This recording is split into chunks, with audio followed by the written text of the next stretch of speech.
Salut Marc, salut Smart, salut peuple de catch-up. Bienvenue dans votre podcast qui soigne, qui dégouline, qui transpire le catch par tous les pores de la peau et du slip. Chaque semaine, nous passons au crible des chroniqueurs de la type catch-up, Monday Night Raw, Friday Night SmackDown, les pay-per-view et toutes les autres friandises que le catch peut nous offrir chaque semaine. Tout ça pour vous proposer des reviews qui bougent au rythme des cordes à linge et autres powerbombs. Allez, on n'est pas là pour enfiler des perles, vous m'avez peut-être reconnu, je suis votre dinosaure, que dis-je, je suis votre Luchasaurus des podcasts, je suis votre tonton Chris.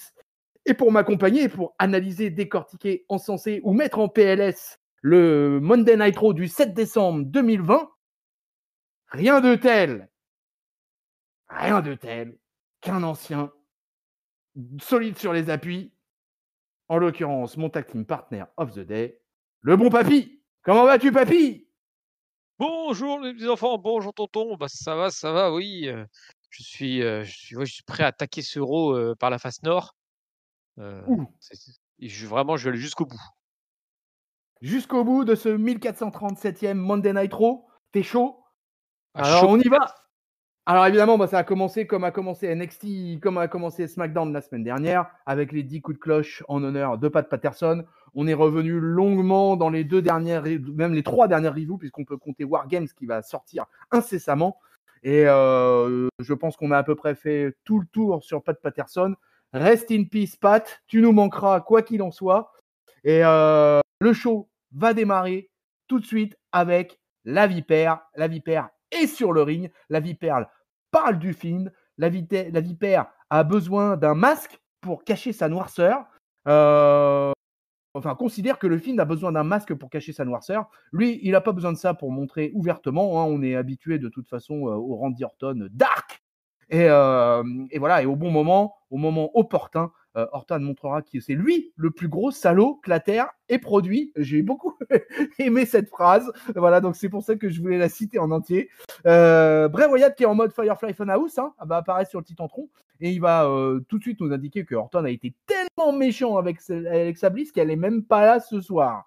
Alors vraiment pas sympa, Randy Orton. Et après une petite séance de jeu télévisuel avec toutes ces marionnettes, Orton, lui, il dit qu'il n'y a pas de problème, il sait qu'il va affronter le Finn à TLC, mais il veut pas attendre. Lui, il veut pas attendre le Randy. C'est pas un garçon patient. Et lui, ce qu'il aimerait, c'est affronter Bray Wyatt dès ce soir. Et que va faire Bray Wyatt, mes amis ? Eh bien, il va accepter. Alors, papy, cet opener, la feud Randy Orton et le Fiend, je crois, est parti sur de gros rails.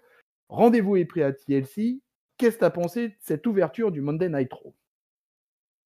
C'est déjà bien qu'ils programment des matchs de catch entre les deux. Au moins ça évite d'avoir un Bray Wyatt qui tient des semaines et des semaines et des semaines à papoter sans jamais catcher. Au moins là on a du coup de la vision sur le catch vu qu'on en aura en fin de show et on en aura au pay-per-view. C'est une bonne nouvelle. Sur le jeu, en fait je savais qu'il y avait une espèce de musique tout du long et du coup je comprenais absolument rien à ce qu'il disait. Donc il a peut-être fait plein de références que j'ai pas saisi du tout, mais bon, c'est du Wyatt classique quoi. Il détourne les codes de plein de trucs, et puis il fait des blagues, et puis voilà. Mais bon, l'info essentielle pour moi, c'est qu'ils vont se fighter. Et l'autre info un peu plus triste, et puis qui malheureusement fait que je pense qu'ils n'aient pas trop le choix de coacher, c'est l'absence d'Alexa Bliss, quoi.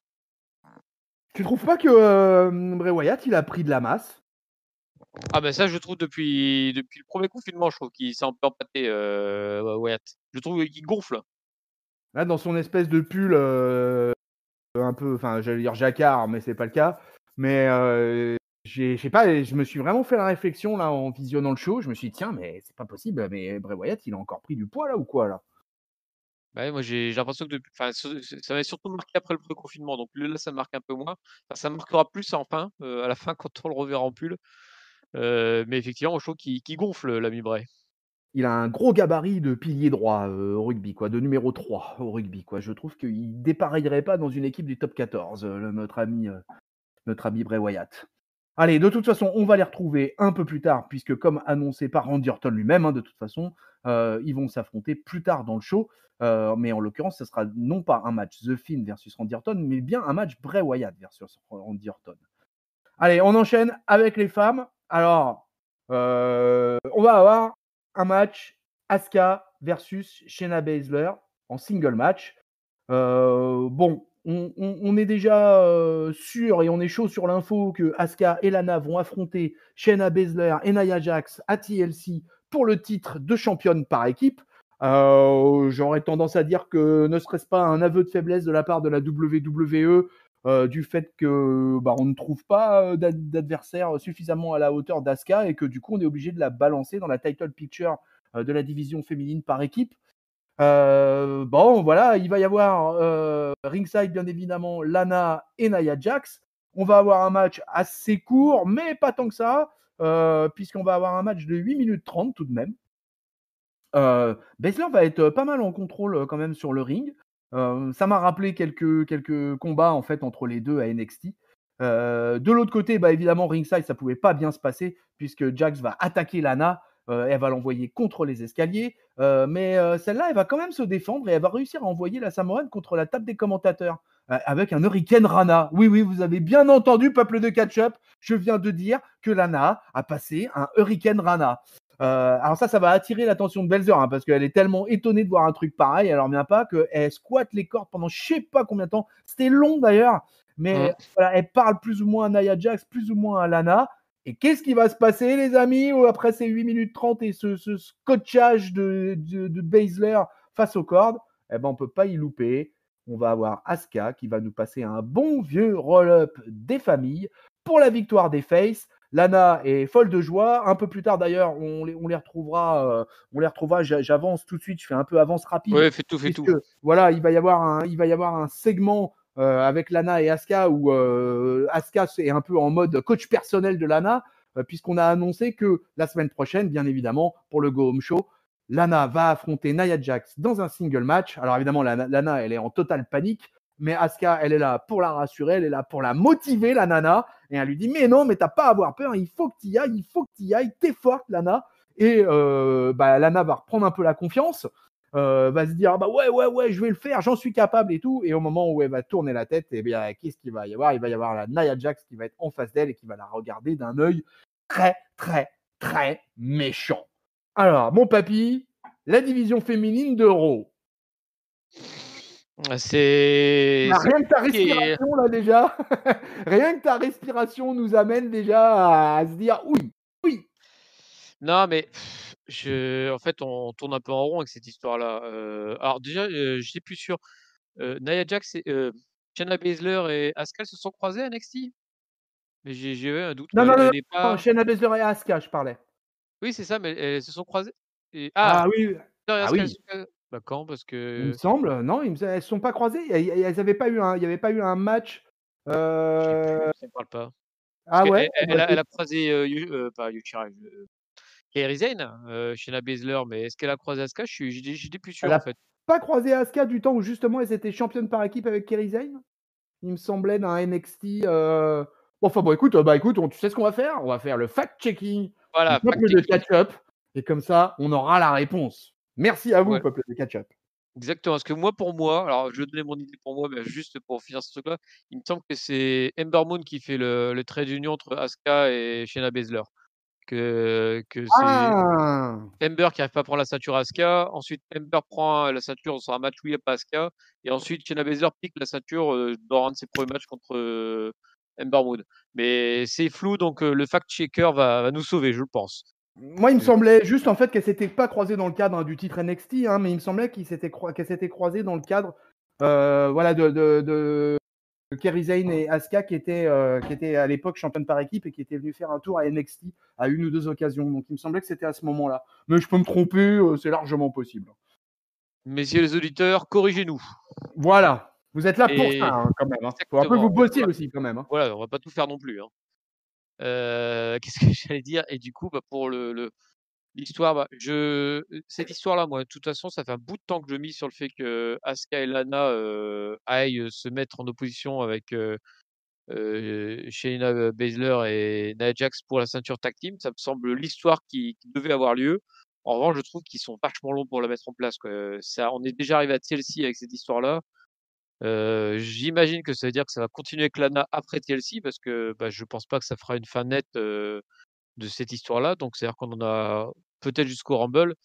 Donc voilà, donc je trouve qu'ils rallongent vachement la sauce, et bon après ils ont peut-être pas de solution derrière. Charlotte est toujours pas de retour, donc peut-être que c'est vraiment pour, la garder, Charlotte au chaud et occuper, l'espace avec, ces filles-là en attendant, quoi.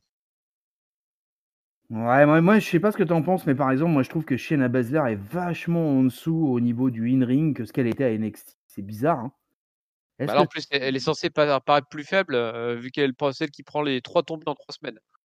Donc en plus, ouais, en plus. ça renforce pas sa crédibilité, à Shayna Baszler. Mais c'est surprenant ça, hein, il y a de quoi se poser des questions sur, est-ce que la nana, elle est limitée volontairement, par le booking? Comment ça se fait qu'elle a tant perdu, en fait, de ce côté stiff qu'elle avait à NXT? J'ai du Bah, mal à moi, je pense que m'expliquer. c'est parce que, oui, comme tu le dis, elle est limitée par le booking. C'est-à-dire que l'histoire, c'est Lana la gentille qui est martyrisée par Nia Jax la méchante. Donc comme c'est, Nia Jax et Lana les 2 personnages principaux, bah, parce que Asuka c'est pareil, hein, elle fait plus grand chose, hein. Asuka et Shayna Baszler, bah, elles sont ultra en retrait parce qu'en fait, elles servent de faire valoir à Lana et Nia Jax. C'est pas faux. C'est pas forcément le choix que j'aurais fait, mais c'est le choix qui a été fait par la WWE. Ah, tout à fait. Allez, on quitte les filles, on va avoir, plusieurs, en fait, on va voir les annonces un peu finalement de ce qui va se passer pour la suite, on va nous raconter que Jeff Hardy et Bobby Lashley vont s'affronter, que Kofi Kingston et Shelton Benjamin vont s'affronter. D'ailleurs, on croisera le Hurt Business qui vont martyriser un pauvre mec qui est en train de travailler dans les coulisses. On nous rappelle également que Drew McIntyre défendra son titre de World Champion à TLC face à AJ Styles. On revoit dans un petit package vidéo très rapide la victoire de Dana Brooke sur Reckoning la semaine dernière. Et on nous annonce qu'on va avoir droit à un 2 contre 2, un mix match entre Slapjack et Reckoning face à Dana Brooke et Ricochet. Mes Ouh! amis, Ça fait rêver. bienvenue dans la low-card. Voilà, la low-card d'Euro est en place. D'ailleurs, Brooke et Ricochet vont être en coulisses où ils vont un peu parler stratégie, si on peut appeler ça comme ça. Il va y avoir le bro Riddle qui va arriver, qui veut leur offrir des donuts. Après, ils vont être en interview, mais Badana, elle va nous expliquer que voilà quoi, elle aura pas de problème ce soir à recoller une nouvelle gifle à Ali et à Eric Conning, et qu'elle est pas contente après Eric Conning de lui avoir donné le bel œil au beurre noir qu'elle a montré d'ailleurs pas mal sur les réseaux sociaux, d'après ce que j'ai compris, où effectivement elle s'est pris un bon bourre-pif, hein, à l'ancienne, mon papy. Hein. Bah, là, c'est ça, c'est l'apprentissage du catch, hein, ça laisse des marques. Voilà, donc on se retrouve avec un match, un mix tag team match. Mix tag team match qui va durer, tenez-vous bien, accrochez vos ceintures, qui va durer 1 minute 45. Ça, c'est du catch. Alors, bien évidemment, comme la semaine dernière, hein, Brooke, elle va coller une tartouze à Reckoning, va lui faire tomber son masque, pardon. Voilà. Ali va quand même un peu, enfin, va pas intervenir, mais va pas mal crier après Ricochet, en fait, en lui expliquant que tu devrais être avec nous, tu nous appartiens. Bref, ça se passe mal de toute manière pour ses poteaux de Retribution parce que Slapjack, il va rater un cannonball et ça va choper le tag pardon, pour Reckoning. Dana Brooke va porter un driver pour la victoire des Faces. Donc c'est Dana Brooke qui va porter le pin victorieux après 1 minute 45 dans un match fou. Et finalement, que va faire Ali? Eh ben Ali, en bon directeur des ressources humaines qu'il est depuis la semaine dernière, il va monter sur le ring pour venir engueuler encore une fois Rick Owens et il va carrément lui dire qu'il lui fait honte. Voilà, on en est là hein, à Retribution. Hein, on en est juste là. Donc évidemment, je pense que ça n'a pas dû faire rêver grand monde dans la sphère catchesque. Et mon papy, est-ce que ça t'a fait rêver, toi? Non, mais c'est une catastrophe, Retribution, et le pire, c'est que chaque, semaine qui passe, ils creusent encore un peu plus la tombe du concept, en fait. Et en plus, leurs powerhouse Heu, ont disparu. voilà, il y a plus de powerhouse, il reste plus que les 2 plus crevettes, qui entourent Ali. Dana Brooke gagne sur un vrai finisher, ça, on peut quand même le noter, ouais, Ça alléluia. change, ouais. Ça change, mais par contre le reste, donc on est déjà sur, ça c'est un clan qui n'a absolument rien montré, parce que de toute façon qui sert à rien, et en plus ils sont déjà avec des dissensions. Je sais pas où ils veulent aller, hein, mais je sais pas ce qu'ils peuvent faire de pire. Chaque semaine qui passe, c'est de pire en pire pour ce clan-là. Ils ont peut-être une idée géniale derrière, mais pour l'instant, je pense vraiment qu'ils sont en train de ramer parce qu'on leur a dit: «Voilà, tu as 1 minute 30 et démerde-toi» J'imagine et bien la scène dans la Gorilla Position, quoi. ouais, c'est ça, non, mais voilà, ouais, faites le moins de catch possible et amusez-vous. Voilà, enfin, mais amusez-vous, je sais même pas s'ils s'amusent franchement, hein. Ouais, je suis pas sûr qu'ils s'amusent, hein. Je sais pas si c'est un plaisir pour des catcheurs comme ça d'avoir 1 minute 45 de temps d'antenne pour montrer rien, en fait. Donc ça doit être assez compliqué quand même pour les workers, hein, dans ces moments-là, hein. Non, mais tu vois, voilà ça et puis, bah, il faut qu'ils restent motivés. La courageuse Dana Brooke, elle fait tout ce qu'elle peut pour avoir l'air motivée. Non, elle a vraiment pas beau elle est déjà dans la low depuis un bout de temps, donc elle est habituée et elle sait ce que c'est d'avoir pas de temps d'antenne du tout. Mais voilà, même si elle fait de son mieux, même si Ali, c'est pareil, je pense qu'il fait de son mieux aussi pour sortir des promos, mais enfin et s'il y a pas un minimum de croyance dans ce truc-là, ils vont jamais y arriver, mais bon, on verra. Ouais, on se demande bien qui y croit encore, du côté des officiels de la WWE, à Retribution, hein. Tout comme d'ailleurs, j'ai envie de dire presque Ricochet, hein, parce que Ricochet là, il est au fond du fond, du fond, du fond, quoi. Donc Bon après voilà, si il suffit parfois de la bonne opportunité derrière qui se trouve et puis ça, tu vois, on va reparler plus tard de Cedric Alexander par contre, toi qui ouais, vit une deuxième vie quoi depuis qu'il a rejoint, Hurt Business donc on peut toujours espérer ça pour, Ricochet aussi, hein. je lui souhaite ardemment. Allez, on retourne en coulisses, où on va avoir un petit segment entre Keith Lee et Sheamus. Keith Lee en mode un peu méchant, quoi.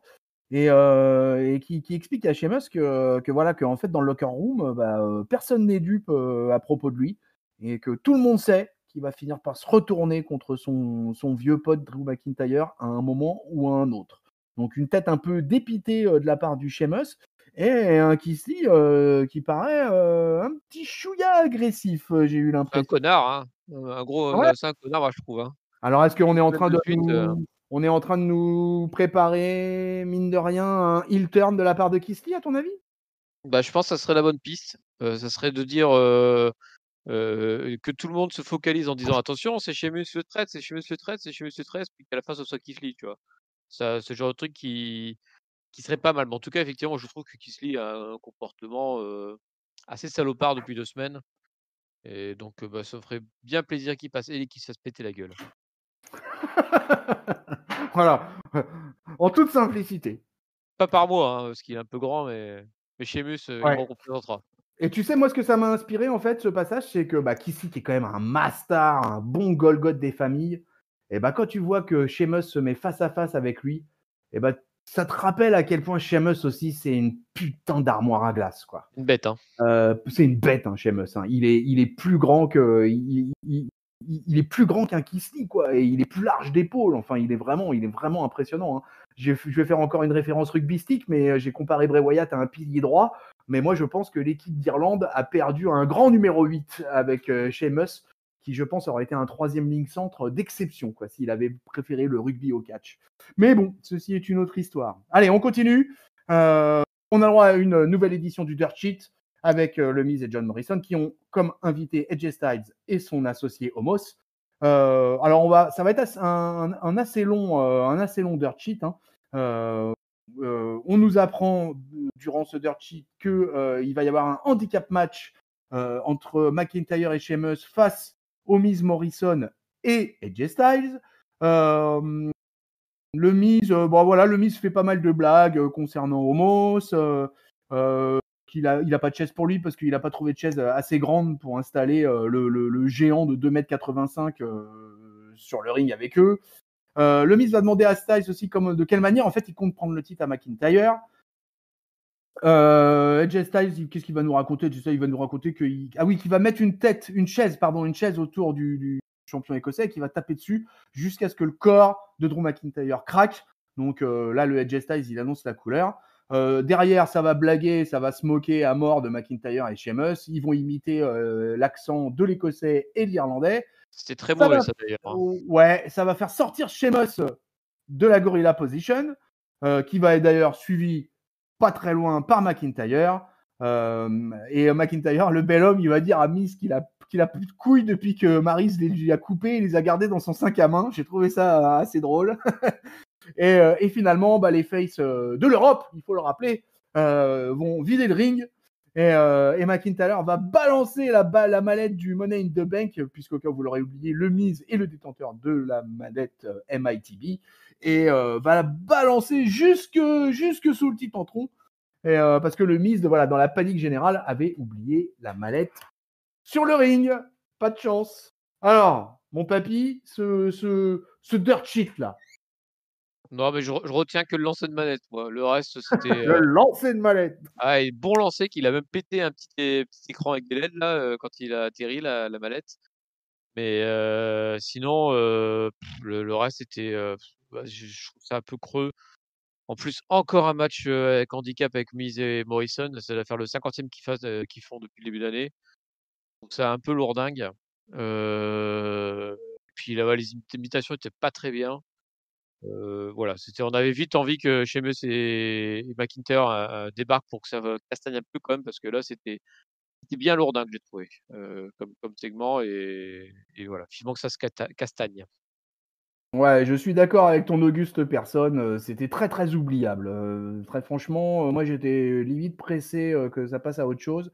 Moi j'ai surtout aimé, voilà, la tirade de Drew McIntyre quand il est arrivé à la fin, quoi, et l'histoire des couilles, dans le sac à main de Maryse. Ça m'a fait assez rire, mais c'est finalement le seul moment dans ce segment qui m'a arraché un sourire, quoi. Sinon c'était vraiment que c'était assez faible.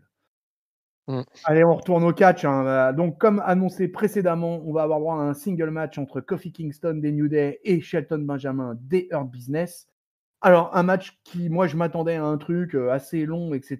Et ben, ça n'a pas été le cas, puisque ça a été un match qui aura duré 3 minutes 25, malgré les présences ringside de Xavier Woods, de MVP et de Cedric Alexander. Kingston, il va l'emporter après avoir balancé d'abord Shelton Benjamin hors du ring, qui va remonter juste un temps avant le compte de 10. Mais le temps qui remonte, eh ben, le Kingston, il n'a pas été champion du monde pour rien. Il sait utiliser les moments forts. Et qu'est-ce qu'il va faire? Il va coller un Trouble in Paradise dans la tronche de Shelton Benjamin. 1, 2, 3. Victoire de Kofi.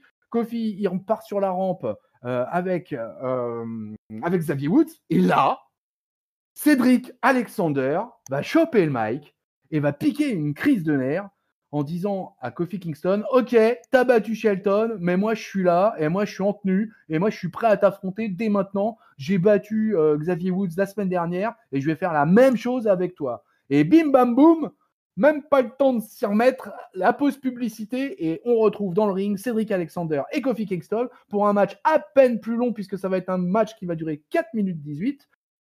Cédric Alexander, à la différence de Shelton Benjamin, va se relever d'un Trouble in Paradise un petit peu foiré d'ailleurs, il faudrait le dire. Et il va réussir à placer son finisher à lui, son lumber check, et il va gagner. Donc Cédric Alexander remporte 2 victoires consécutives sur le New Day, et il semble prendre une assurance que peut-être on ne lui connaissait pas, et commence à devenir un des hommes forts du Hurt Business, hein, mon papy, là. Yes, alors petite précision, je crois qu'il se relève d'un SOS, mais pas d'un Ah, Trouble c'est in un SOS. Paradise, Ah, je croyais que c'était un SOS, d'accord. mais qui était bien botché. Effectivement, alors en fait, le truc, c'est que Kofi a vendu une blessure, tout du long du match. Oui, oui, Il a oui, vendu une oui. blessure qui s'était fait contre Shelton Benjamin à la réception d'assaut, et du coup, je pense que c'est ça aussi qui l'a un peu gêné, parce que comme il fait du coup son Trouble in Paradise en boitant, bah, du coup, il le foire à moitié. Mais derrière, effectivement, bah, Cedric Alexander qui prend de l'assurance, qui prend de la victoire, 2 victoires de suite. Il commence à gueuler un peu au micro. La semaine dernière, si je dis pas de bêtises, il s'était barré à l'issue du match, sans attendre ses copains.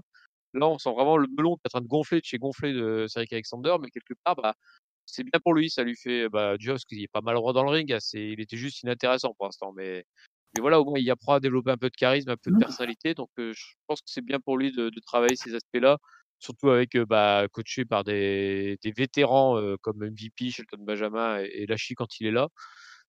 C'est bien pour lui. Je pense que c'est une bonne expérience pour lui, la participation au Hurt Business. Ah bah, moi je crois que c'est du tout bénef, hein, pour Cédric Alexander, hein. Il est remonté dans la carte comme jamais. On pensait qu'il allait partir totalement aux oubliettes, voire qu'il allait faire partie de la charrette du mois de mars-avril. Ça n'a pas été le cas, il a tenu le choc. Il a été un peu en single, et puis finalement il a été intégré au Hurt Business, et puis au final ça se passe plutôt bien pour lui là, hein. Ouais, c'est C'est en train de devenir un solide mid-carder, donc c'est plutôt une bonne nouvelle pour lui en tout cas. Ouais, c'est une surprise parce qu'en plus on voyait, Ricochet plutôt, prendre le dessus. On se disait: «Bah, tiens, c'est lui qui la rivalité, peut-être qu'il va affronter seul leur business et du coup prendre le dessus» et au final, c'est vraiment, Cedric Alexander qui a bénéficié de la rivalité par Ricochet, quoi. Alors lui qui est totalement parti au fond des abîmes et tandis que, bah, Cedric Alexander, lui, ça va plutôt bien. Et tant mieux, tant mieux. On est toujours content de voir un gars comme ça qui bosse et puis qui finalement bah, est récompensé parce que c'est un petit peu l'histoire de Cédric Alexander, là, de ce qui est en train de lui arriver en ce moment. Oui, bah, c'est très bien. Bah, félicitations. Bravo Cédric. Voilà, il y aura eu après, on aura un petit package vidéo concernant Jeff Hardy sur sa victoire face à Elias de la semaine dernière. On nous rappelle qu'il va affronter Bobby Lashley ce soir. Après, on aura la nouvelle diffusion de la vidéo hommage à Pat Patterson. On aura aussi un package vidéo consacré au show Tribute to the Troops qui a eu lieu dimanche avec tout le tralala américain que vous connaissez, consacré un show de catch spécialement pour les troupes américaines. Et derrière, on va passer direct à du catch, puisque ça y est, le handicap match est là. AJ Styles, The Miz, John Morrison versus Drew McIntyre et Sheamus. Dans un match qui, là, va avoir quelques critères un peu plus intéressants, puisqu'on va avoir droit à un match de 15 minutes 40. Sheamus va porter un gros backbreaker entre autres à Styles. Il va vouloir enchaîner avec un brogue kick, mais pas de chance. Le Styles va s'écarter au bon moment pour que le Sheamus frappe finalement accidentellement son coéquipier McIntyre. Styles va en profiter pour porter son phénoménal forearm sur Sheamus. Victoire des Heels. Petite tension ou grosse tension entre les faces, on en reparlera, qui va se suivre après derrière backstage, mais je vais d'abord attendre l'avis de notre papy sur le match en lui-même. Qu'est-ce que tu as pensé de ce handicap match, mon papy? Bah, alors, comme, j'ai pu le dire tout à l'heure, j'étais pas emballé du tout par ce match-là parce que j'en ai vraiment ras-le-bol de voir les handicap match avec le Miz et Morrison dedans. À ma surprise, pour une fois, ils ne perdent pas, mais bon, ils ne perdent pas parce que c'est AJ Styles qui qui fait le tomber. Et donc, on fait naître des petites tensions entre Sheamus et McIntyre. À part ça, ouais, tu vois, c'est le genre de match où j'arrive pas à m'emballer sur le contenu parce que je sens que c'est vraiment tout fait pour, raconter l'histoire autour, quoi. C'est-à-dire que, bah, Sheamus, est-ce qu'il va se battre avec McIntyre? AJ Styles, est-ce qu'il est assez malin pour pouvoir contourner le truc? Le Miz et Morrison, est-ce que si, ils vont cacher la mallette? Et du coup, voilà, tu as tellement de trucs autour que du coup, finalement, le match, tu vois, je me souviens juste de la fin avec le gros kick dans la tronche, mais sinon le reste, j'ai pas du tout d'image, du match en tête. Alors pourtant, je l'ai regardé il y a quelques heures, tu vois? Mais voilà, ça m'a plus marqué ce qui se passait autour que ce qui se passait dedans. Ouais, c'est bizarre, on aurait pu s'attendre à un truc un peu plus sympa, hein. Mais effectivement, ces trucs de handicap match, là, je sais pas où c'est qu'ils veulent où c'est qu'ils veulent que ça mène. Mais c'est vrai que c'est pas super intéressant, quoi. Alors, on a eu du catch quand même, quoi. C'est bien, le bel homme et Sheamus, il y a une belle alchimie entre les deux, hein. On sent que c'est des vrais potes et voilà, et que bosser ensemble, ça leur fait plaisir. Donc voilà, il y a le fait marquant du match, c'est effectivement ce coup, ce broad kick donné à McIntyre involontairement de la part de Sheamus. Et c'est là-dessus qu'ils vont broder après derrière, puisque derrière, on va avoir un petit segment backstage où il y a Sheamus qui est en train d'attendre Drew McIntyre. Il explique pendant une interview que il n'a pas frappé volontairement McIntyre. Hein. Et notre Écossais, il a l'air un petit peu d'en douter, quoi. Et il y a un petit scotchage entre les deux pendant quelques secondes. Il va y avoir une espèce de coupure. Je ne sais pas si tu as eu la même dans la version que tu as vue, mon papy. C'était un peu Ouais, différent. Et comme une pub. on va retrouver les deux British à se mettre sur la gueule joyeusement, grosse baston de bar quasiment, quoi. Et donc vraiment, sur le coup, je me dis, oh là là, mais qu'est-ce qui se passe? Et là, il y a un officiel qui va débarquer et qui va essayer de les séparer. Et bah, rien de tel qu'un mec pour se mettre entre les deux pour qu'ils s'unissent. Et finalement, ils vont arracher les fringues de l'officiel et ils vont lui coller une powerbomb sur une table qui traînait par là. Et finalement, bah, derrière, qu'est-ce qu'ils font les deux gars? Encore, j'ai un peu envie de dire ambiance rugby. Voilà, on se met sur la tronche, mais à la fin, on s'invite à aller boire une pinte, mon papy. C'est pas ça la vie finalement? Si, bah, c'est ça la vie. Bon, de toute façon, en fait, on le sentait à la sortie du match où, Sheamus disait, «Bon, je l'ai pas fait exprès, mais de toute façon, il va falloir qu'on se tape sur la gueule pour régler ça». Effectivement, ils se sont tapés sur la gueule avec, cette coupure pub qui tombe juste après qu'ils se rapprochent l'un contre l'autre et puis qu'ils redémarrent sur la baston. Donc je pense vraiment que c'est une pub, pour donner un peu de pour qu'après ça donne l'impression que ça s'est continué pendant la pub. Et le pas officiel qui passe par là, qui se fait massacrer. À noter quand même que donc il frappe un officiel. Cet officiel, si je dis pas de bêtises, c'est le même qui avait été poussé par Nia Jax, qui avait valu une suspension pour Nia Jax pour l'avoir poussé et donc là, il le passe à travers une table. Mais tout est Ouais, normal. mais tout c'est normal. L'officiel, en l'occurrence, là, je sais pas quelle idée lui est venue. En plus, le gars, c'était une crevette. Pat Buck, il s'appelle. Je cherchais son nom. Pat Voilà, Buck. c'est pas de quelque chose, pas de bug, OK.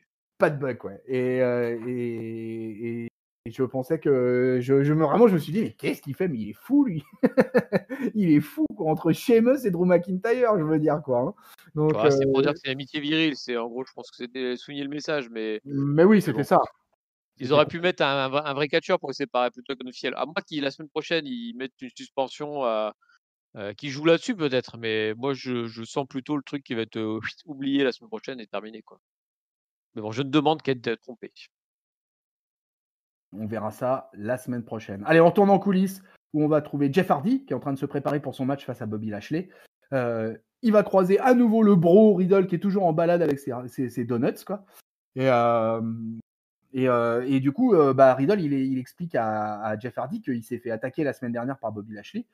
Et voilà, et qu'il aimerait bien faire équipe avec Hardy et reformer les Hardy Bros, carrément, quoi. Il a peur de rien, l'ami Riddle. Et il lui dit quoi? Il lui dit ah oui, que leur finisher pourrait s'appeler le Poetry in Motion. Mais Hardy, il semble pas vraiment super motivé, quoi. Hein. Ça a pas l'air de le secouer particulièrement, cette proposition. Du coup, il passe la Gorilla Position et il va directement sur le ring.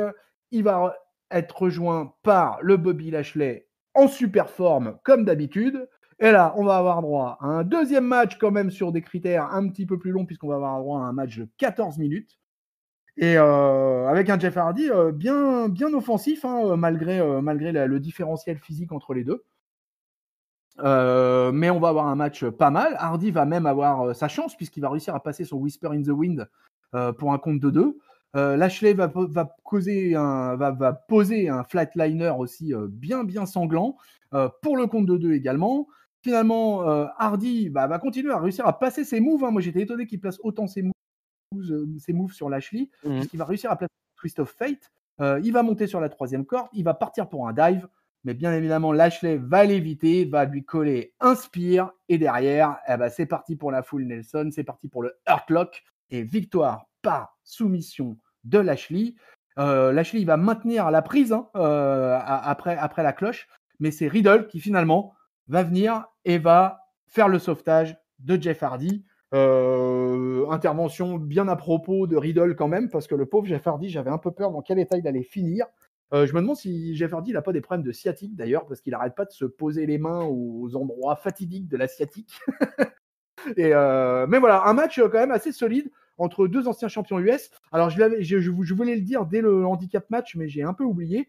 Mais on remarquera ce soir que dans ce Raw, on avait, mine de rien, 5 anciens champions du monde de la TNA, en l'occurrence, Edge Styles, Drew McIntyre, Bobby Lashley et Jeff Hardy. Donc c'était un peu la fête à Impact Wrestling ce Ah, soir à c'est Raw. qui le 5e? C'est qui le 5e alors que tu m'as dit 5, tu en as cité 4. Et J'en ai Samoa dit Joe? 5, j'en ai donné 4. Non, Bobby Lashley, Jeff Hardy, Edge Styles. AJ, Jet? Euh, ah ouais, non, ça fait 4, parce que tu vois, c'est moi et mes problèmes de mathématiques. Et non, John Morrison, pardon, et John Morrison, John Ouah, Morrison. ouais, ah ouais, c'est parce que j'ai pas eu tout suivi l'époque où il était, ouais, d'accord, OK. Et Et Samoa John Joe aussi, Morrison, ça fait mais 6. oui, mais j'avais carrément, mais oui, mais je savais bien que c'était 5, c'était bien. John Morrison a été champion de la TNA. Et pas MVP. Ah, MVP, alors là, c'est une bonne question. Fact-checking, peuple de catch-up, parce que je Allez, ne sais allez-y les gars, bossez. bosser ce soir, hein, parce que je ne sais pas si MVP a Ah bah été attends, et champion j'en de la et je TNA. et j'en ai un autre aussi, j'ai un doute, vérifiez R-Truth aussi tant que vous y êtes. Ah oui, ouais, ah oui, tiens, ouais, bonne question, ouais. R-Truth aussi, ouais, ça serait pas impossible, ouais. Alors, qu'est-ce que tu as pensé de ce match-là entre Voilà, Jeff Hardy donc et pendant qu'on fait bosser nos auditeurs, je pars, faire mon analyse du match. Qu'est-ce que j'allais dire? Ouais, plutôt, belle opposition, de Jeff Hardy qui s'est bien défendu, même si effectivement je me demande s'il est pas simplement usé, hein, à force d'être cassé de partout. Donc ou alors c'est qu'il est très bon, il vend très bien les coups, mais je pense surtout qu'il vend bien les trucs parce qu'il est déjà de base bien allumé, en fait. Donc très rapidement, il se fait blesser, pour justifier la suite du match. Ça me rappelle le Taker aussi sur la fin, c'est un peu ça. Dès le début, il prenait des gros coups comme ça, il justifiait le fait qu'il boite, tout du long. Et puis, bah, je suis étonné de l'importance qu'est en train de prendre Matt Riddle, qui monte, qui monte, qui monte. Là, il a été quasiment un espèce de fil rouge pendant toute l'émission. Même s'il botchait un peu ses promos backstage, on voit qu'il est vraiment encore en train d'apprendre son métier, hein, Matt Riddle, hein.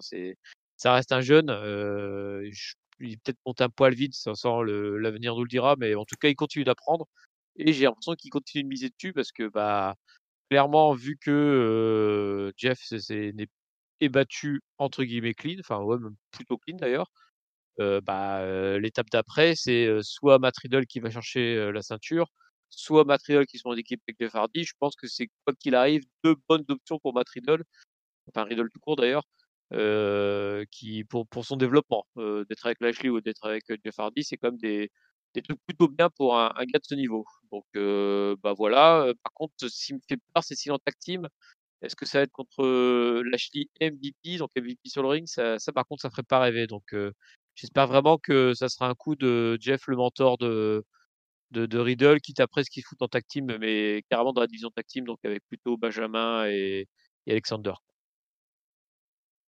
Ouais, c'est possible, ouais. C'est toujours le problème aussi avec la Tactic Division, hein, comme d'habitude, hein, à Raw comme à SmackDown. Donc là, moi, pour moi, il est temps quand même qu'il se passe quelque chose à ce niveau-là. Et bon, et le Hurt Business est tellement dans la vibe depuis plusieurs semaines, voire plusieurs mois, qu'il serait peut-être temps qu'il se passe quelque chose. Moi, je serais pas contre de toute façon une prise de titre de Shelton Benjamin et Cédric Alexander. Ouais, ça peut être pas mal, mais là, effectivement, ça au moins ça bouge côté, Raw dans la division tag team, donc on va pas se plaindre. C'est vrai, c'est vrai. Ça se bouge et c'est déjà pas mal. Allez, et ben voilà, mine de rien, peuple de catch-up, on arrive à notre main event du soir qui oppose donc Randy Orton à Bray Wyatt, non pas le film, mais bien Bray Wyatt, qui débarque en pantalon noir et en petit pull pour affronter la vipère. On va avoir un match de 12 minutes où, où Wyatt va tenter à quelques reprises de porter son sister à Abigail, mais Orton va se sortir de la prise une fois, deux fois, et finalement, à la fois suivante, il va lui mettre tout simplement les doigts dans les yeux, un bon vieux poke à l'ancienne. Derrière, il va enchaîner son DDT, il va vouloir se préparer pour un RKO. À ce moment-là, les lumières vont commencer à s'éteindre progressivement. Orton va porter son RKO, va pour porter le pin, mais là, les lumières s'éteignent complètement, les lumières rouges s'allument, et là, alors que le Bray Wyatt était au sol, et bien par un instant de magie, il est remplacé par le Fiend qui va coller son mandible claw dans la mandibule de Randy Orton. Du coup, on a un no contest, et le show se terminera d'ailleurs comme ça, avec l'image du Fiend qui porte son mandible claw sur Randy Orton. Rendez-vous est pris, j'ai envie de dire, entre les deux. Peut-être la semaine prochaine. En tout cas, quoi qu'il arrive, à TLC. Alors, papy, ce main event. Bah, je pense que le fait que tu l'aies résumé aussi vite alors qu'il dure 12 Oui, minutes, oui. ça je pense que ça symbolise un peu le contenu de ce main event. Bah, c'est le souci. Alors déjà Bray Wyatt, en mode Bray Wyatt, volontairement, il est moins agressif que le Fiend et donc du coup, bah, ça fait du catch, pas vivace parce qu'en plus Bray Wyatt, c'est vraiment pas le meilleur catcheur du monde et alors quand tu mets en face Orton qui avec son catch méthodique, pour pas dire lent, et bah, ça fait, une affiche, pop, pop, pop qui était, à 2 à l'heure, où il se passait pas grand chose. C'était juste pour faire la petite pirouette à la fin du film qui intervient. Bon, c'était ouais, c'était pas terrible. Franchement, je suis pas sûr que ça va valer un main event, ce genre de truc. Je suis bien plus impatient de voir la confrontation avec Chelsea parce que en mode feint, il va y avoir beaucoup plus de violence, beaucoup plus d'impact et je pense que ça sera bien plus sympa à suivre. Là, du coup, c'était un mode, Canada Dry et donc du coup, bah, c'était pas terrible pour un main event, je trouve. Bah non, c'était pas terrible, hein. C'était assez dommageable, quoi, de finir avec un main event comme ça, quoi, qui était quand même, très faible. Bon, Bray Wyatt, dans le ring, si moi je le préfère quand il est en mode Fiend, hein, parce que quand il est un peu en mode no selling et cetera, Mmh. quand il est dans le personnage de Bray Wyatt sur le ring, je trouve que ça nous montre un peu toutes ses faiblesses dans le in-ring, hein. Bah, oui. Mais il est pas censé catcher Bray Wyatt, hein, normalement, ils le font de temps en temps pour allonger la sauce, mais c'est le Bray Wyatt, des Bayou était intéressant parce qu'il avait, cette agressivité, mais le Bray Wyatt, mode, ravi de la crèche, bah, il est pas du tout intéressant, en fait, parce qu'il passe son temps à rire et puis à quasiment rien faire, en fait. Ouais, il fait pas grand-chose. Ça, c'est sûr qu'il fait pas grand-chose, ouais. Donc voilà, ainsi s'achève ce Monday Night Raw, du 7 décembre 2020.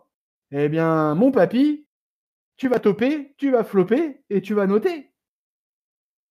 Oui, oui, oui, tonton, bah, c'est assez compliqué, tiens, je trouve, parce que j'ai pas d'énormes flops et j'ai pas d'énormes tops dans ce show. C'était plutôt un show très moyen. Du coup, tiens, je vais donner ma note tout de suite. C'était très moyen, donc je donnais un 2,5, voilà, c'était ni plus ni moins. Il y a j'ai pas de raison vraiment d'enflammer, pas de raison non plus d'hurler, en me frappant la tête contre le mur. Ça construit comme que de quelques trucs, hein, dans la division tag team, tout ça, et pour le titre US, mais ça ronronne un peu, quoi, je sais pas ce qui manquait, peut-être Alexa Bliss, qui sait? Mais si je trouvais que ça ronronnait pas mal pour tout du long. Et du coup, mon top et flop, mon flop, bah, je le donnais, ça aurait pu être le Miz et Morrison qui m'ont saoulé avec leur segment, mais je le donnais au main event parce que, bah, voilà, le main event, c'est quand même un marqueur important du show et quand tu as un main event qui est pas top, bah, ça donne tout de suite un goût pas top au show, quoi. Donc, Eh oui. mon flop, mon main event. Mon top, je vais le donner, on va donner mon top. Allez, je vais le donner à Cédric Alexander. C'est pas un top énorme, mais c'est juste pour dire que, bah, voilà, c'est un garçon qui a pas mal fait de trucs intéressants depuis des années et puis, bah, il semble enfin se trouver une petite piste pour montrer son talent donc bah, c'est un top d'encouragement et donc ma note, comme je t'ai dit, 2,5 donc voilà pour moi. Bah, écoute, on va être complètement à l'équilibre, parce que, ouais, c'est pas un Raw qui m'a enthousiasmé, c'est moins qu'on puisse dire. Je vais donner mon top à Cédric Alexander. Voilà, pour cette belle remontée, ces 2 victoires consécutives, sur les 2 derniers Raw. Voilà, je trouve le mec bien, je trouve le mec épanoui. Je trouve que c'est une bonne nouvelle pour lui. Comme je l'avais déjà expliqué, j'avais eu la chance de le voir en house show à Paris et il m'avait vraiment beaucoup plu, ce Cédric Alexander. Et donc, je suis content de le voir à ce niveau-là et de voir qu'on compte sur lui et et voilà, et qu'il n'est pas parti aux oubliettes. Et donc, ça, c'est, je trouve, une très bonne nouvelle pour Cédric Alexander. Donc, je vais lui donner mon top. Je vais donner mon flop. Bah, je vais donner mon flop au main event parce que moi, je le répète sans cesse sur l'antenne de catch-up, mais je déteste quand je termine un show de catch par un main event mauvais, moyennasse. Voilà, ça me gâche mon plaisir. Le main event, pour moi, ça doit être un moment fort dans un show de catch et c'est ce qui doit permettre de terminer un show en se disant ah, bon, c'était pas forcément super terrible, mais ils ont terminé avec des feux d'artifice. Là, le moins qu'on puisse dire, c'est que les feux d'artifice, on les a pas vus. Bray Wyatt dans le ring, bah, c'est pas ça. Il faudrait qu'il perde quelques kilos, l'ami aussi, hein. Bah, mais bon, ça se cache bien quand il est en mode Fiend, mais quand il est en mode Bray Wyatt, ça se voit quand même beaucoup, quoi. Donc, j'aimerais bien qu'il y ait un petit effort qui soit fait à ce niveau-là. Mais voilà, c'était vraiment un main event, ouais, vraiment fadasse, quoi. Donc, bah, comme toi, je vais donner un 2,5. Pareil, je vais donner Oh, on juste. a tout mis pareil, hein. Ah ouais, ouais, là, ouais, vraiment, là, je suis totalement raccord avec toi parce que je vois pas grand-chose d'autre, en fait, dans ce show. C'est quand même ça, hein. Ouais et pourtant il y a des pistes sympas, tu vois? Mais c'est voilà, là ça reste à l'état de piste, en fait. Donc Alors, qu'est-ce que tu vois pour la semaine prochaine pour Le le Go Go Home Home Show? Show là qui va nous préparer à TLC là? Bah, je pense que Riddle va Quelles prendre, sont les prédictions du papy?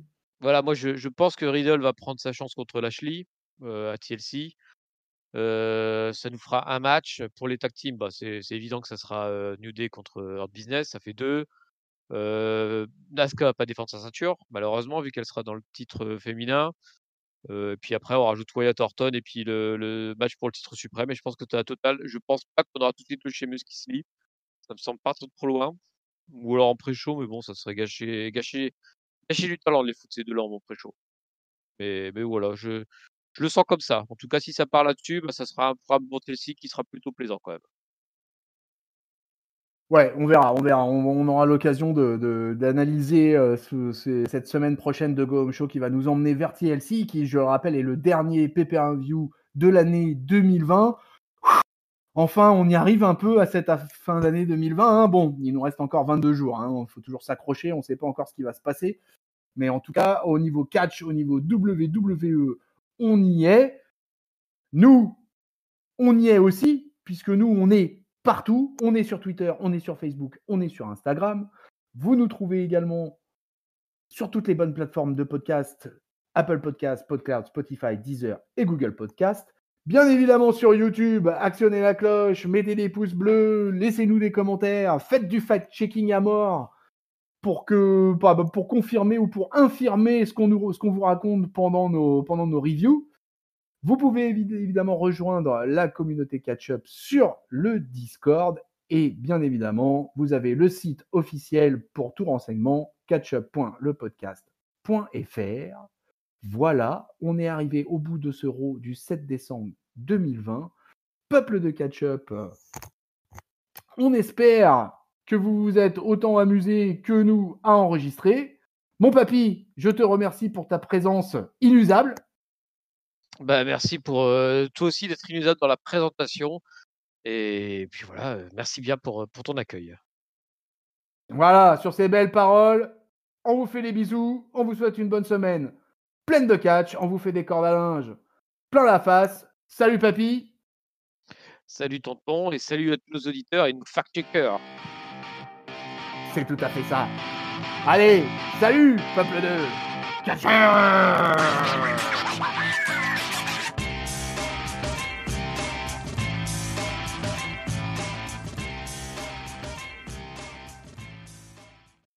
Si on m'avait dit qu'on aurait eu 5 champions du monde de la TNA dans un weekly de la WWE, j'y aurais pas cru. Je te dis, moi je pense qu'il y en a au moins 6. Comptez, comptez. Fact checké.